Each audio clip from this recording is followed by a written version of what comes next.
Just like with residential, whenever you're talking to a seller, you want to make sure you listen. You want to introduce yourself, you want to let them know what you're doing, and then listen. Ask them if they're interested in selling, and then just listen to what they have to say. And if they're not interested now, well, do you think you will in the future? And listen to what they have to say.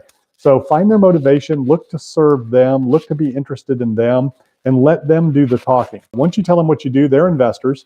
Let them do the talking, and you never know what you might uncover. A lot of times they might have a different property or another kind of property or something else that they may be interested in selling and just not the one you called about. So you want to just make sure you ask plenty of questions, you do plenty of listening, and not much talking. Seek to understand first, seek to serve the other individual first, and just listen to what they have to say. It's interesting, some of the things that you can get from people when you just listen for a few minutes and ask the right kind of questions. You can buy lists from like ListSource, and there's a software called Reomini that has a list of commercial properties and gives you the seller information, property information, things like that. It's a subscription-based program to look up commercial properties. And then driving for dollars is very effective when it comes to commercial. Just like houses, look for boarded up buildings or buildings that have a lot of deferred maintenance, that look like they're in disrepair, and track down the owner, call them up, talk to them. Management companies can be good. Property management companies for apartments and commercial properties. Commercial real estate brokers can be good to talk to and let them know that you're looking for properties and you're a cash buyer.